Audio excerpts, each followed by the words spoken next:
Okay, good afternoon. Welcome to the panel, Science Diplomacy at Scale. I'm Annika Brack. I run a think tank on also the anticipating and governing the societal changes of technological change. And I'm very proud of being part of the discussions here at GESDA today. We're looking today at a very practical application of bringing science and diplomacy together. And I would like to invite the Secretary General of the Interparliamentary Union, Martin Chungong, to the stage to introduce us to the GESDA task force for the global curriculum on science diplomacy. He's the co-chair, and he will find... Please go ahead. Hi. No, I'll stand so you can see me better. Thank you very much, Anita. It gives me great pleasure to open this panel this afternoon, and I do so out of my own personal conviction that we should always be talking about bridging the gap between the world of science and technology on the one hand and policymakers on the other. And just before this session, I saw my very good friend, Michael Muller, I think he's here. Michael was the one who introduced me to GESDA, and we were having lunch at Maison de la Paix, not very far from where GESDA is located today, and he said, I think that this is a wonderful initiative, and I have told my GESDA colleagues that they should reach out to you. So when they came to me, I think they were opening an open door, because I had already given my commitment to Michael that I would very much be part of this, because in the Interparliamentary Union, one of my priorities has been to make sure that parliaments are relevant. And for parliaments to be relevant, they need to be kept abreast of developments in the world.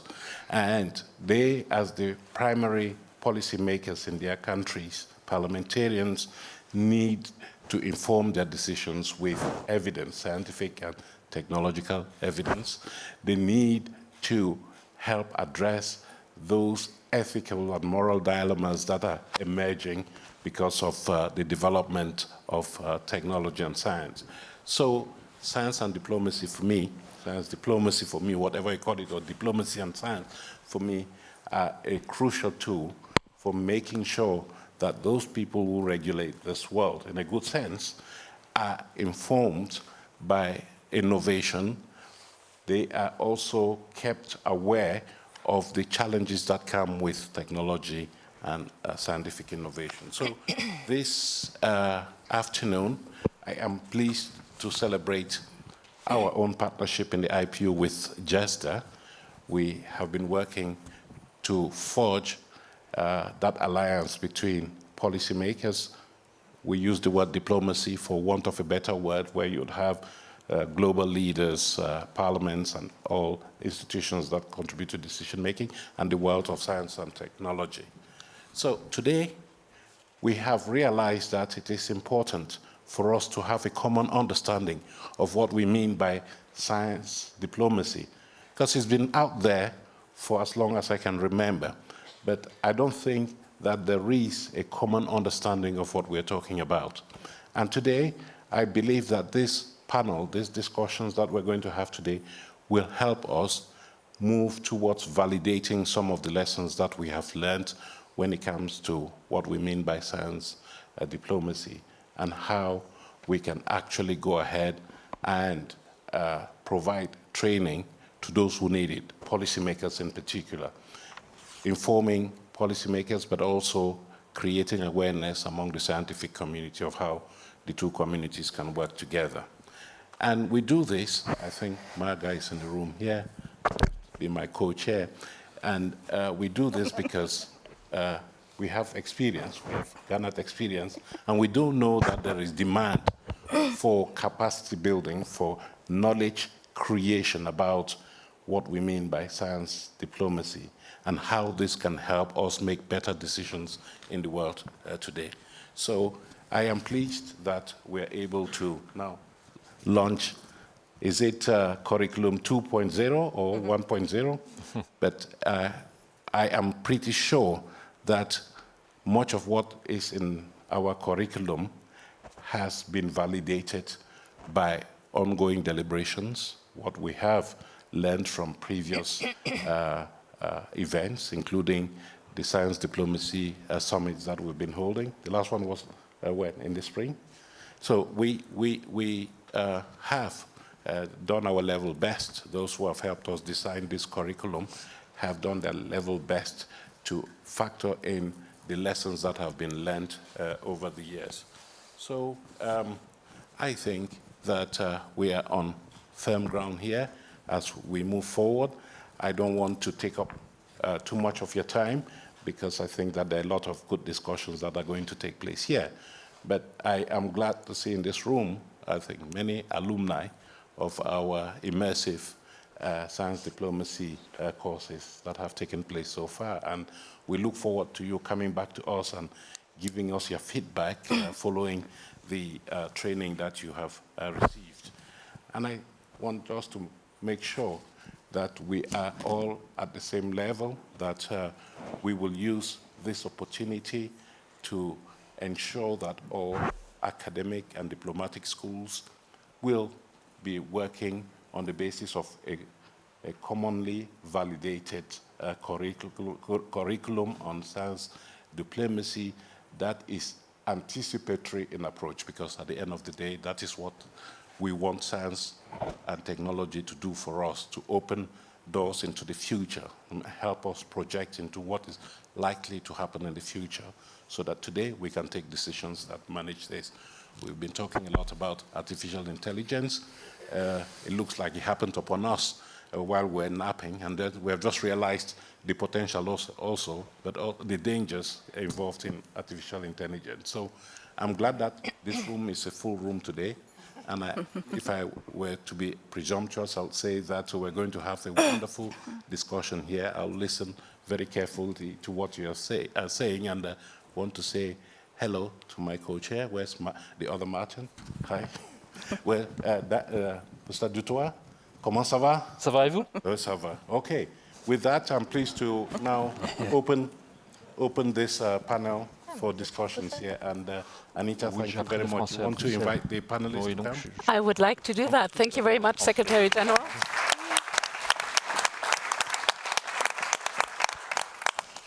Please come to the stage. So we've heard, thank you very much for your clear words. You've mentioned parliaments have to stay abreast. Decision makers are faced with unprecedented change and the pace of change that's difficult to fathom. So it is very important that we look at building a global curriculum of science diplomacy, and we will look at these challenges, but first from a regional perspective, because we are lucky to have a very international panel here today. And maybe please have a seat and let me just go into the discussion. I would like to turn to our panelists, and since we have a very global panel, move to another continent and start with Africa. Dan Dutoit, you're the Deputy Secretary, Director General of the South African Department for Science and Technology. You've been working actually on both sides, as you explained, in the Foreign Ministry and in the Science Ministry on science diplomacy, and you've been involved in this for a long time. So could you say a little bit about how South Africa became involved? What were the motivations to drive this effort? Thank you very much, Annika, and thank you to GESDA for inviting us to participate in this discussion. The mission statement, the leitmotif of South Africa's foreign policy is to work for a better South Africa, in a better Africa, and in a better world. Now, I know it may sound a bit naive, idealistic, but that's who we are as a nation, as a country, to always have hope, even in the face of adversity. And what our experience taught us is that society progresses through international cooperation, through partnership. South Africa would never have defeated apartheid and achieved the democracy we have today if it wasn't for international solidarity. And we are not going to defeat the many, or respond to the many societal challenges which face us today if it's not through international cooperation. But similarly, if we want to grow our economy, if we want to fight the persistent poverty and unemployment, we need investment in science. We need investment in science for social advancement, for enhancing the competitiveness of our economy. So convinced of that crucial contributions of science and diplomacy. What more could not be done if you combine the two, of science, diplomacy, working for the advancement of our society. Now, I'm sure none of us want to engage this afternoon in a debate as interesting as is what is science diplomacy, because I'm sure we all more or less know what it is. And there is the sometimes criticized three dimensions definition, but I'll use that because I think it fits the purpose on the South African perspective on science diplomacy. So when we speak about diplomacy for science throughout the ages, I'm sure everyone in this room will agree science has progressed, human knowledge has been expanded if we work together, if we share experience, if we share expertise. And for South Africa and for Africa, and indeed for everyone else, no matter how big or strong you are, you need to collaborate internationally. So for the well-being of South African and African science, we need to invest in international cooperation. But then if we look at the key challenges faced on the global stage, we all know the examples. COVID-19 pandemic, climate change, more importantly, or more currently, governance of disruptive technologies such as artificial intelligence, the use of non-tariff trade barriers to prevent exports from the global south to the global north, if I could be a bit provocative. Those are all science-based issues. So if South Africa, Africa, and the global south is going to engage in those debates, we need strong science input. And the scientific contribution of the global south has to be harnessed into those debates. And then lastly, the science for diplomacy. I'm sure we're all worried. We have to be worried in this world we're living in. I mean, as a country such as mine, who are firmly committed to global solidarity and multilateralism, we view the increased polarization with huge concern because it's not good. It's not good for anyone. I mean, if COVID-19 taught us anything, we're not safe until we are all safe. So we would like to believe, perhaps a bit naively, but very sincerely, that science is a universal language. It doesn't tolerate discrimination. It's based on truth. It's based on rigor. And it has this opportunity or this unique ability to bring people and countries together. So that's why science diplomacy is a priority for us. And beyond the buzzword, beyond the jargon, an important investment area for my government. Thanks. Dan, thank you so much for this forceful plaidoyer for international cooperation and multilateralism. I'm going to quite literally turn to Brussels now, to Jan-Marco Müller, who's joining us virtually, so from Brussels. And you're the science diplomacy and multilateral relations coordinator of the European Commission, and you've been building the science diplomacy efforts of the European Commission. So perhaps you can tell us a little bit about the EU approach. Yes, thank you very much, and hello everybody in Geneva. Apologies that I can't be with you in person, but I want to share with you a few thoughts around the evolving European framework for science diplomacy. As we all know, science diplomacy has had a very dynamic development in recent years. I'm not going to talk about all the drivers, which we know, of course, but the situation is that roughly 1/3 of the EU member states already have a national science diplomacy strategy in place. More and more are investing in scientific capacities in their foreign ministries. So when I worked as a science advisor in External Action Service, I created a network of science advisors and science diplomacy people in foreign ministries. And we started with 8 member states, and now 2 years later, we already have 18 who have such a person appointed in the foreign ministries. Of course, the countries, they come from very different starting points. They come from very different also angles and perspective on how to view science diplomacy. And we had from the European Commission, as you know, funded a couple of research projects under the Horizon 2020 program to develop methodologies and advance the frontiers of science diplomacy. And all this led then in 2 years ago to when we had the adoption of the so-called global approach to research and innovation, which is the kind of international scientific engagement strategy of the EU, that the Council of the European Union asked us to develop a European science diplomacy agenda. And when you look at this term, the devil is in the detail, because what is European? Europe in terms of science is something different than Europe in terms of diplomacy. Europe, in terms of science, is the European research area that goes from Iceland to Israel. in terms of diplomacy is the common foreign security policy, which is of the EU 27. Science diplomacy, the term, as we all know, is a bit fluffy. I mean, does it include tech diplomacy? Does it include innovation diplomacy? Does it include digital diplomacy? And what about all the other diplomacies, which Dan already mentioned, like Arctic space, etc., diplomacy? And then, of course, the term agenda, which proved a little bit, caused a little bit an allergic reaction among foreign ministries, because they were saying, you as research ministries want to give us an agenda.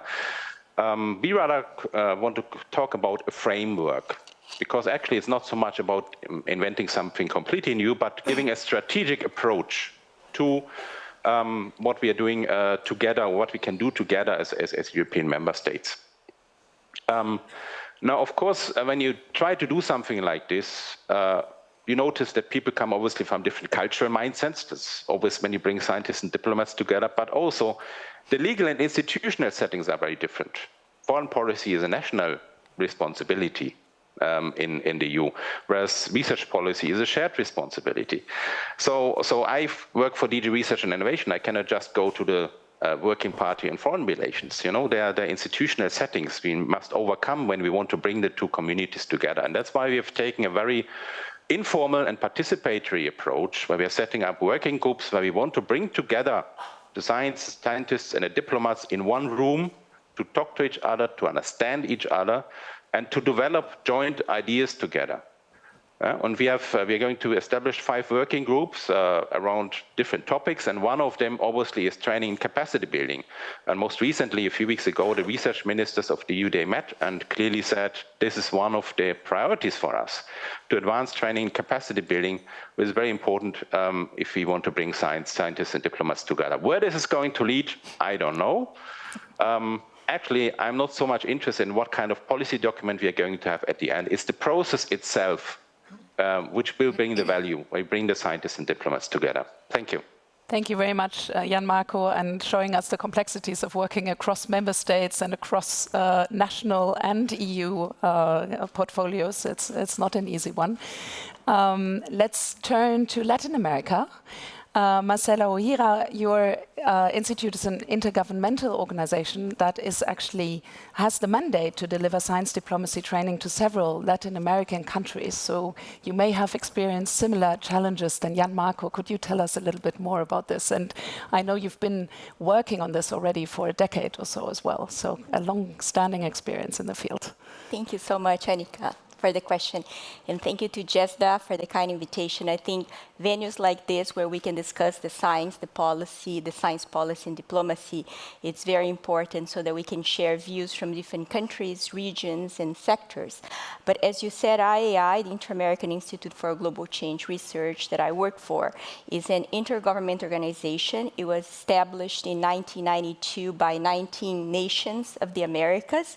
And our mission is to foster scientific knowledge on global environmental change research that are important for the region, the continent of the Americas.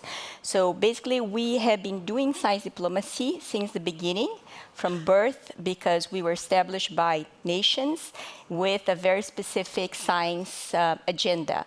And we have been sitting on the interface of science and policy. Nevertheless, over the last 30 years, I mean, we celebrate our 30th anniversary last year, we looked at the accomplishments of the IAI of over 3 decades, and has been mainly on contributing to the science. We were able to develop the leading scientific research networks, especially in Latin America and the Caribbean, who are working on global change research of priority for governments and for the scientific community, such as climate change, oceans, biodiversity, and ecosystem service, to mention a few. But one of the challenges that we have also identified that is not only IAI's challenge, but also other institutions, other countries and regions, is the uptake of science. How can we really foster and have the science support processes of design and decision-making for both public and private sectors? That has been really something challenge that we have not been able to do in the past 30 years. So in the last 2-3 years, what we thought of was a reflection of what kind of programs will be needed to really make this contribution. The point is you can have the best science available, but if it's not really useful to policy and decision makers, it's not well communicated. What is the best science? How do you synthesize the main findings to really support decision makers for human well-being? So we are really not making, accomplishing our mission in terms of providing the 19 governments that we work for with that science that can be used for society. And I think the key messages from our scientific communities and the governments that are part of the IAI are how can we design innovative, strategic, forefront thinking programs that would really set the floor for this science policy advisement, diplomacy interactions within the Americas and with the globe. And the way we look at it, there's not a single program that will be able to tackle all the challenges. So we're looking at a composition, a combination of different programs. For instance, transdisciplinary science that takes into account different knowledges, disciplines. Also with the challenge of adding EDI, equity, diversity, inclusion. For example, how can we bring indigenous communities knowledge, not only scientific knowledge and disciplines, but that has to be taken into account. Also, how can we bring policy and decision makers and users in the co-design of the framing of the research questions so that it will be useful for an end user and would help address solutions to current problems that we have. We also have a program addressing how can we form science advisors for Latin America, Caribbean countries, which is something new in our region. There are some industrialized countries that have had science advisors for many years, but this is not very common in Latin America. So we established a science, technology, and policy, what we call STEP program, that places early career scientists in government offices, especially ministries, and also different branches of government, legislative, judiciary, but also the private sector. How can they communicate their science, the best science, into the processes of the ministries they're working for? At the same time that they raise awareness of the value of science with the current work of those government agencies in the daily communication with government officials. And science diplomacy is our most recent program. Our 19 governments approved last June the establishment of our Science Diplomacy Center, which is perfect timing. I think this science diplomacy has been going on for several years, as you said, and Marga and I started working in science diplomacy in Latin America for the last 15 years. It was not so, I guess, common to hear about science diplomacy, but we've been trying to train institutions, professionals, facilitate dialogue, convene different stakeholders on common areas of interest and how they could identify and define those common areas. I think key messages are also to help establish dialogue and collaboration across different professionals, not only the usual suspects in science diplomacy who are diplomats and scientists, but a broader range of stakeholders. There are other government officials that have a role, for instance, ministries of science technology, as Dan was saying. We work with ministries of the environment. There are many conventions that are addressing, for instance, climate change, biodiversity, desertification. So those are also important players in governments and in nations. But also looking at who are the other stakeholders that have a huge impact, private companies, especially, for instance, mining today in Latin America, agriculture, land use expansion, trade, ministries of economics and planning. In addition to, as we said, minority groups, civil society, and also indigenous peoples for our region is very important. So I think we have to take into account, I think institutions like GESDA and IAI could be conveners, facilitators, bringing those different stakeholders, help them establish this dialogue. You were saying trust, developing the trust in the communication and identifying common priorities. Challenges are big, so I think there's a common understanding. There's not a single institution or nation that will be able to properly address it. doesn't have all the resources. So what can we do together that would help us address those challenges? Marcella, thank you very much. And I heard that there are different stakeholders with different approaches, different needs, and we should come back to that in our discussion. But I would first like to turn to academia, to Professor Stephanie Balm, who's a professor at Sciences Po. And you've also worked as a diplomat, and you have launched an initiative on science and diplomacy at Sciences Po because you're convinced that students have to be, and future diplomats have to be trained in science. Could you tell us a little bit about your motivation and maybe also say why and how university curricula need to evolve to train future leaders? Okay, thank you. Merci, thank you very much, and good afternoon, everyone. Just one word, Sciences Po is particular because it's a university focusing only on social sciences. And so it's very important to understand that we basically train the vast majority of future diplomats in France, but also we welcome a lot of international students, and so we have a duty to train them in the proper way to become, basically they're going to become the next generation of diplomats, not only in France, but also around the world. And we are only a social science university.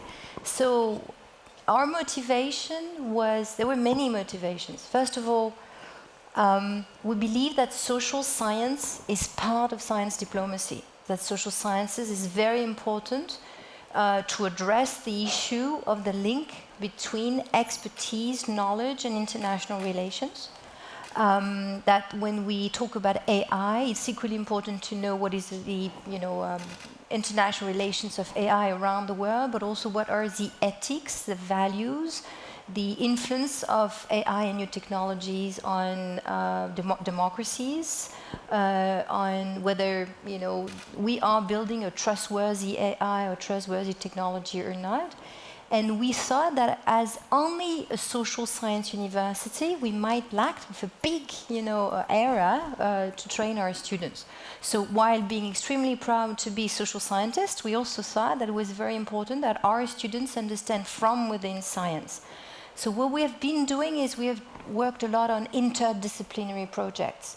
So we're not asking, so we recruit a growing number of students who come from experimental sciences, from STEMs, and who are interested in international relations. And we build groups of people who come from both sides. And we try to challenge them by saying you have to understand from within certain sciences to find some expertise on which you're going to be quite good at, and to really improve your I would say, your knowledge on science diplomacy. Well, it's quite interesting. So we have launched this program now almost 4 years ago. What we see is the following. We see a lot of students interested in becoming a diplomat saying, I self-censor myself, I don't understand science, so it's hard for me to build a bridge. And so we work really a lot on interdisciplinary issues. We also find that a lot of students coming from what we call the Global South, for them, it's easier to understand science diplomacy. They say science diplomacy is a great tool for my country because we are not heard on the global stage. We cannot talk about international relations easily because we're not part of the P5, because no one is talking about our own issues, but our big cities, our small countries which face issues in terms of environmental issues, post-COVID pandemic discrimination issues and so on. Through the concept of science diplomacy, we have a voice in the international stage. And so we are going to open a new course within the science diplomacy course dedicated to the Global South, because we believe, science diplomacy is basically changing their international relations or their approach to international relations. And the last point probably that I would like to make is I've spent quite some years in China. I'm a China expert. And doing research on the science diplomacy of the emerging scientific powers, and China is one among them, is also extremely important to address the issue of decoupling, of the fragmentation of the world. And science diplomacy is a very good tool to understand today's, big international relations issues, Through science, we can address the issue of decoupling. We can address the issue of the fragmentation of the world, and maybe could be a solution for bringing EU, US, China together on an apolitical or less political issue. So so we are quite motivated, and I think we find the good reasons for it. Professor, thank you very much for this very optimistic statement and outlook. And I'm glad you already brought in the Chinese perspective, because I think this is the one perspective that was missing on this panel. But I would like to turn to Ambassador David Puyana Fernandez. You're the permanent observer of the University for Peace, United Nations U-Peace, to the UN office in Geneva. You have a multilateral perspective perhaps on the topic, and maybe you could say something about how you see the multilateral system also absorbing the people who are trained in science diplomacy. First of all, I would like to thank GESDA and in particular Annika for moderating this wonderful panel discussion on science diplomacy. Hello, everybody. I'm the permanent observer of the UN University for Peace that was established in 1980 by a General Assembly resolution promoted by the government of Costa Rica. The main objective of the University for Peace is to promote education for peace. We are an intergovernmental organization composed by 43 member states, in which the Secretary General of the United Nations is the honorary president of the university. Why it's important, science diplomacy? First of all, because we have an obligation. We have an obligation with science diplomacy. Who are the diplomats? What are doing diplomats? What is doing a diplomat? In particular, we need to go to the Vienna Convention on the diplomatic relations. And then in the preambular part of this text say clearly that diplomats, they have the main purpose to promote friendly relations among the nations and international cooperation on the basis of a very clear framework. The first and most important text is the United Nations Charter, what is the most relevant peace treaty in the 20th century. And also, we have also obligations with the international law. We have the Universal Declaration on Human Rights and also the International Covenant on Economic and Social and Cultural Rights, in which recognize the right of everybody, everyone, to get access to the scientific research. It's in this sense that I think the mandate of us, of the University for Peace, that recently we received from a resolution to approach to the notion of security and to develop new notions of security through the research, training, and education, I think this is important, the scientific diplomacy. And also because we have a need. We have really a need for this kind of diplomacy. We have global challenges, and the only solution to have some kind of way out and solutions is through global solutions from the international community, in particular the scientific community. Global challenges like climate change, biodiversity, artificial intelligence. I think you have also some sessions about the future of war, the new technologies and new weapons using based on artificial intelligence.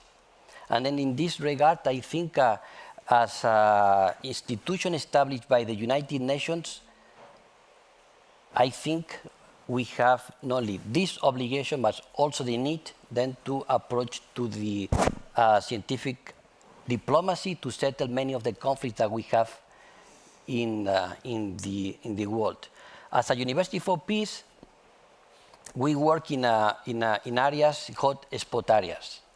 We have agreement of cooperation with many diplomatic academies in the North Africa, in the Middle East, in the South Caucasus, in Asia, because we believe that diplomats, they are called for that, to make diplomacy and to promote these values that we referred before. But for that, it's important to spread the knowledge. And the knowledge through specific modules on scientific diplomacy. because it's getting more and more important, this kind of diplomacy, because we have many kinds of diplomacy, but scientific diplomacy is key. Is key in this polarized world. Yeah. Thank you. Thank you, Ambassador. And I can sense there's no lack in recognition how important science diplomacy is. We see efforts at all institutional levels in all regions. And now GESDA, the GESDA task force is setting out to formulate a global curriculum. What does it take to take these efforts to the global level? We discussed earlier that trust is maybe an element, because diplomacy is a very national issue. So how does one overcome this? Could you develop a little bit? And yeah, well, what would it take? Me? No, the whole panel. Okay. And Marco, please feel free to intervene also from the screen. Can I go? Yes, please, go ahead, Dan. You're entirely correct. I mean, as you said, I did speak passionately about science as a tool for international partnership and friendship, and but science diplomacy is also about national interests.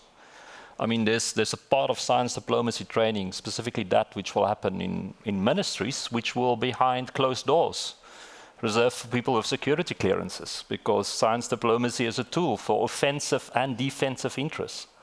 We see that very clearly, how developed countries often propose R&D collaboration with developing countries to just secure market access. I mean, I'm a bit cynical when some countries propose to South Africa, let's have an artificial intelligence partnership, and then what you actually see, it's just how can we position our companies in your market. On the other hand, more positive note, how do we converge on the many differences of opinions, real differences of opinions, legitimate differences of opinions, for example, in the UNFCCC, the climate change negotiations. I mean, R&D collaboration can play a very important role in fostering that. So it's going to come down, I mean, science diplomacy training often will have to be contextualized in a national context, but at a global level, there is definitely value to be added. And it's that word, the value addition, which countries like myself will look at. It's going to be on the value proposition, the rigor, the concrete nature of what this curriculum proposes. And then we can all use it, hopefully, in the spirit of a GESDA, as like an open source tool in which we can tap into it and then inform and enrich our programs. And I do think that will be very important, because that can help us to develop a general competence framework, which can then be shared from east to west and north to south, which I think hopefully will then allow those people, professional scientists, diplomats who participate in that curricula, to, when they speak to each other, at least have that common reference framework to draw to each other. Because I think one of the biggest dangers we currently face in this world is that many parts of the world, we've stopped listening to each other. There are some capitals who don't listen to each other anymore. And perhaps that curriculum can play that role. So to come back to your question, the trust, and I mean, we have full confidence in GESDA, and we would like to congratulate GESDA, because I think you've gone beyond the jargon, you've gone beyond the talk. To work with the radar is really putting science diplomacy in action. So it's for the cynical bureaucrats like me, it's to show us what's the value of this offering, and then we'll trust it.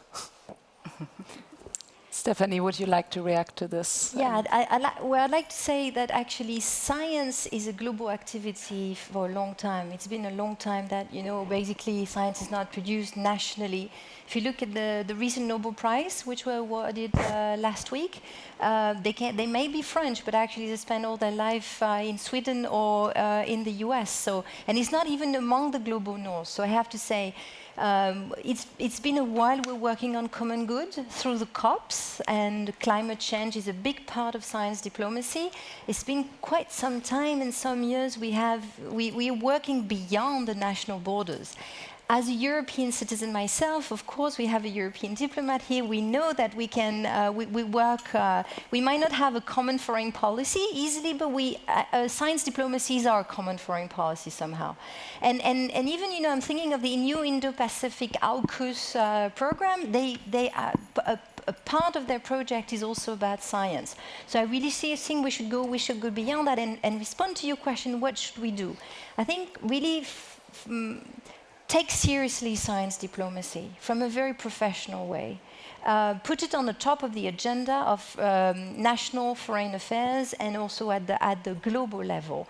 Why the UN, at the UN level, don't we have a scientific body capable of advising the General Secretary of the United Nations, for example? There are great, GESDA is really a great tool to be able to work on the international governance of science. I'm sure some of you are aware of the International Science Council, the ISC, based in Paris, but completely global, which works with 80% of the global science, including Global South, and is very, very active in building up these international governance of science.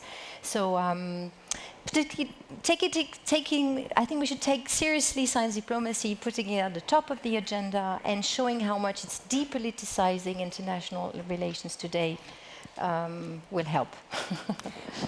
Could I maybe ask the panel for a short intervention on the skills and competences, concretely, that will be needed across countries that should be part of this curriculum? If I may come in? Yes, Jan Marco, of course. And then we would like to leave some time also for the audience to ask a question. Okay. Just building on what Dan also just said, I think we need to be aware that, of course, the concept of science diplomacy itself is evolving. Yeah? And we're dealing with, on one hand, science diplomacy as a soft power, which is the science diplomacy, of course, of building bridges, keeping channels open, and the CERNs and SESAMEs and SKAs of this world and so on. But then there's also the other side of science diplomacy as a hard power. So that's the world of science diplomacy. It deals with restrictive measures and sanctions and foreign interference and economic security and tech rivalries and all the rest of it.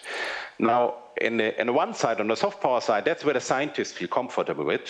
And on the hard power side, that's where the diplomats feel comfortable with. So actually, I think what we need to achieve is of course, to train the scientists, the diplomats, actually to see the use of science to get their job done and to be more strategic also in achieving their goals and resolving conflicts, etc.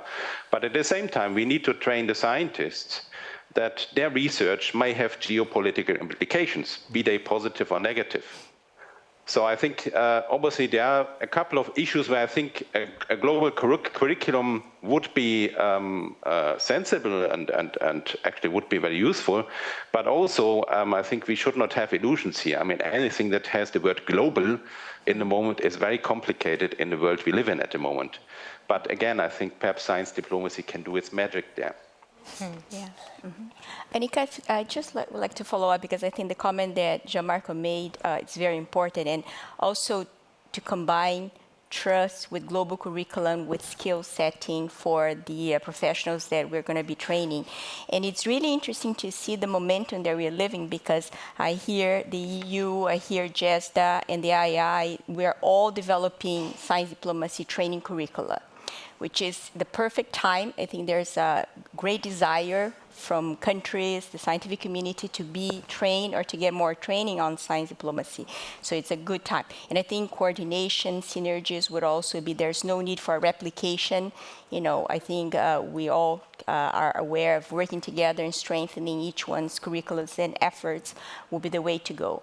And Gianmarco said about the challenge of a global curriculum. And I think the key aspect there is that, and we discussed that yesterday in one of the sessions, that the local context matters.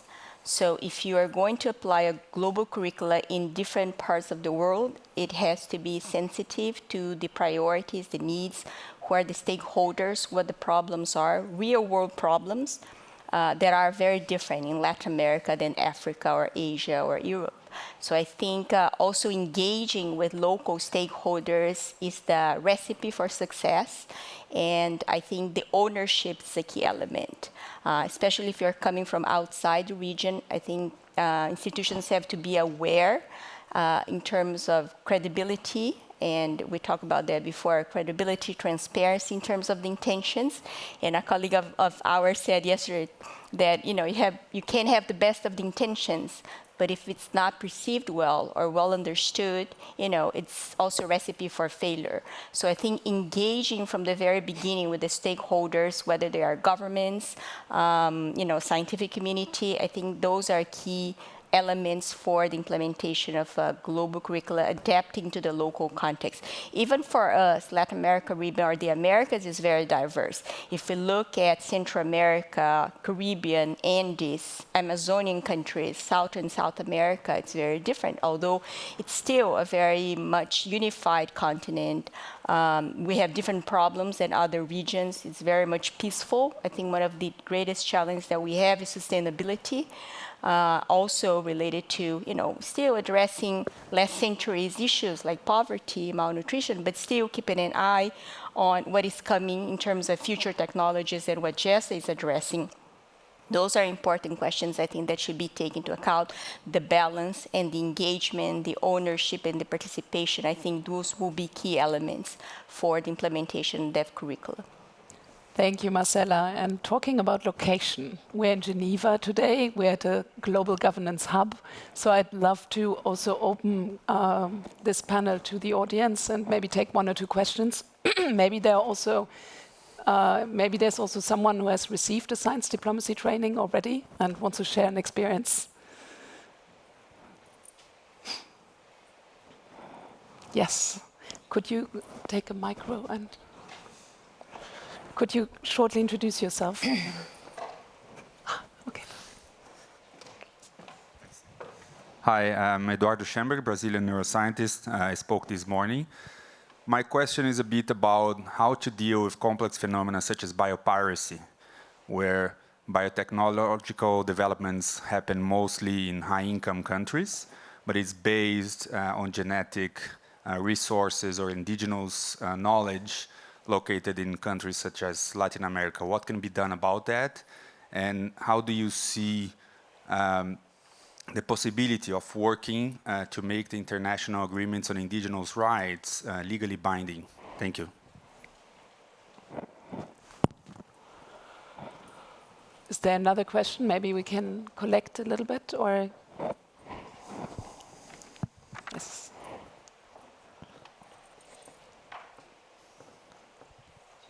Sabine Gollner, marine scientist from the Netherlands.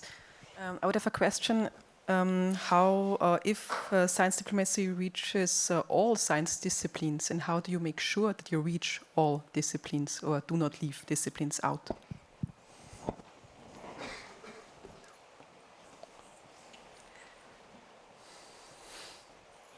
Okay, one more, and then I think I hand it back to the panel. Irek Solimanov, the Joint Institute for Nuclear Research. It's an international research organization located in Russia. I have a very practical question. Come just yesterday from a university course on science diplomacy from Germany, from the University of Erlangen. Taking into account your experience and the current situation, is there a need to establish science diplomats as a profession? Thank you. Okay, thank you very much for the questions. Who would like to take them? Okay, Dan, please. I'll have a rapid at the three of them. First of all, to the Brazilian colleague, that's science diplomacy in practice, and it's very topical for here in Geneva. I mean, one of the key negotiations my ministry is contributing to here is in the World Intellectual Property Organization, where we negotiate intellectual property-based aspects of genetic resources.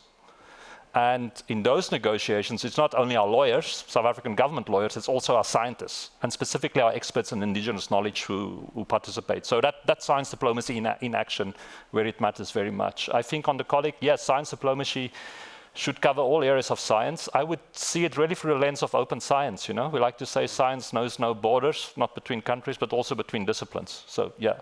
And I think, provocatively, I would probably say no, because I think those doing diplomacy, those doing science, those in civil society, everyone should be engaged with science diplomacy. But if we need a specific career of people who are just science diplomats, I'm not necessarily convinced of that. What you want to have is the diplomats to be empowered and understand the role of science diplomacy, and you want to know scientists to understand and diplomacy. So that would be my answer, straight answer, probably not. Wonderful to have a clear answer from a former diplomat. I can give an ambiguous answer from an academic, maybe. But so I will comment by saying, actually, it's not I don't think the objective is to have all sciences represented in science diplomacy, so I might slightly disagree. The approach should be topical, should be based on topics, on issues. So when we're talking about One Health, which is another big pillar of science diplomacy, it deals with many different types of sciences, but the objective is not to say, oh, we forgot sociology or biology. It's simply to have a kaleidoscopic perspective of one given issue. So that's what would be my answer. As for the question of ethics, I think ethics and doing research is really taken seriously right now, anywhere, and we need. There's a need of increasing our ethics standards, but also at a level which does not prevent scientists from doing research. So, because innovation and ethics should work together, and it should not be seen as a barrier for practicing research. And last point, I do think, on the contrary to my colleague, that we need to have science diplomats. We'll see in 20 years' time whether we don't need it anymore. But currently speaking, we do need them. We need that Minister of Foreign Affairs, have branches with scientists, so scientists working within MFAs, but we also need an international relations department in Ministry of Science and Technology. And usually it exists or it does not exist, but when it exists, they don't talk to each other. So we do need to have science diplomats who embody precisely science diplomacy. And then we'll see. We also need to have an evaluation process and ask ourselves, how do we evaluate the value of science diplomacy and science diplomats? And for me, it has to be an evaluation whether it helps scientists practicing science, whether it helps diplomats in their daily life, in practicing international relations, and also economy. It should be evaluated economically speaking. So. Yes, Ambassador Fernandez. If I may come in? Yes. Okay, if I may, I agree with you, and also with you, both. You're for peace, huh? You're a diplomat. But I think we have, in the Ministries of Foreign Affairs, we have specific departments on human rights. And also in the departments of human rights, there are specific people specialized, for instance, an example on interreligious dialogue. Why not one day also to have, not talking about today, but for that reason we need trainings and capacity building to have diplomats specialized on in science. And then for that reason it's important the intersectionality between the ministries of economy, science and MFAs. And then and regarding to the question that you refer on indigenous peoples, this comes or leads me to the question that you posed at the beginning about having a global curriculum. Because it's so much, I mean, it's an aspiration. I think it's not only an aspiration, but we need to go in that direction. Also, UN is aspiration. It was established in 1945 with the aspiration to save generation from the scourge of war. Fail or not fail, depend. No? But it's an aspiration to have this global curriculum. In that sense, I think it's fundamental to include the ethical values. UNESCO is doing an excellent work on this regard. And also another important subject, for instance, is the freedom of research. Also the principle of the prohibition of discrimination in the research, in the field of the research, and also the cultural rights. And then Thank you. And in the interest of time, I would like to ask Marcella and Gianmarco, could you share some key takeaways that you took away from the debate? Because we're almost at the end of our panel. Mm-hmm. Yeah, I think the main points that I hear, and I think it was shared throughout the last few days that we've been here, is really the importance of convening venues, not only in terms of training, but also sharing experiences, expertise, best practices, but also mistakes, right? What should be avoided? And how can we practice more science diplomacy more efficiently? independently on the global curriculum or regional curriculum, I think strengthening the participation, a broader participation from different regions, different stakeholders. I think everybody can bring experiences and expertise to the table. Also shared problems, because in the end of the day, independently where we come from or some of the sectors and professional backgrounds, we do share same problems like climate change, like the pandemic.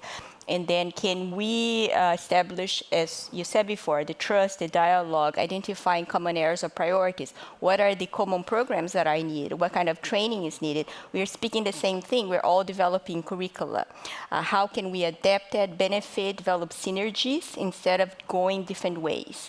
Whether it is to adapt to different areas of scientific knowledge and disciplines, or including minority groups and other kinds of knowledges like indigenous peoples, and including issues like EDI into the programs, into the curricula, including issues not only in terms of the future, but also problems that are still struggling, right? Especially if you look at the Global South. So I think having those kind of sensitivities and establishing then more of this kind of dialogue and interactions is probably a good recipe for, more collaborations around the globe. Thank you, Marcela. Gianmarco, over to you. Yes, thank you. My takeaway, I combine with the answer to the questions we just heard. I think we need to be aware there are not only power asymmetries in diplomacy, there are also power asymmetries in science, such as the dominance of English language, literature, etc. But if we want to tackle global challenges, we need the knowledge and the evidence from the Global South, and including the local indigenous knowledge. So I think definitely there's something, also science has some homework to do. I think the COVID-19 pandemic was an eye-opener for many diplomats, because I noticed if you want to manage a pandemic, you cannot just talk to foreign and security policy think tanks, but you need to engage with science as a whole. And I have seen surveys, for instance, in Africa, where people were asked, what is more effective against COVID-19 or against the SARS-CoV-2 virus, prayers or vaccines? And in many countries, 80% of the population said prayers. So that's why diplomats need to engage with other communities, with faith-based communities, but also, of course, with social sciences and behavioral scientists. And the last comment on science diplomacy as a profession, I don't think we ever going to have the kind of profession or a job profile of a science diplomat, but I think what we definitely need are career paths. Develop the career path at the interface of science and diplomacies and train the people who can translate between two worlds. Thank you very much. GESDA, you have enormous tasks, and Secretary General, you've heard you have to work across local contexts. You have to take sensitivities across regions into account. You have to deal with soft and hard power. You have to think issues and not just disciplines, so to be inclusive. And if you do it right, you may disrupt international relations. So good luck with that. And with that, I would like to hand over to Martin Smith, who is the head of the policy lab at Wellcome Trust and a supporter of this initiative. Yes, indeed. Thank you very much. And what a superb discussion we've had today. I just want to say a few words about why the Wellcome Trust is so interested in science diplomacy. And I'll start by repeating the announcement that was made yesterday, in case you weren't there or missed it. And it's that Wellcome has just agreed a new grant to GESDA to support the development of the global curriculum for science diplomacy. The grant is worth just over 8 million Swiss francs over the next 5 years. It's a substantial investment. And I want to say a little bit about why Wellcome is so interested and excited by this opportunity, this solution that GESDA has come up with. Wellcome is a global charitable foundation. We plan to spend £16 billion over the next 10 years. And at the heart of what we do is funding scientific research. And many of the things that we fund are the things that you'll see on GESDA's radar. At our heart is funding discovery research in particular. But we want to be more than just a funder. We're interested in trying to tackle global health challenges. And we picked out 3 of those for our new strategy. And they are climate and health, mental health, and infectious disease. Truly global challenges that require global solutions. But Wellcome's very clear that investment in science alone isn't enough. Science alone won't solve global health challenges. It's the most important thing that we think we can contribute to this picture, but science isn't enough. Evidence isn't enough. Truth isn't enough. All of these things will be mediated through politics, through diplomacy, through international relations.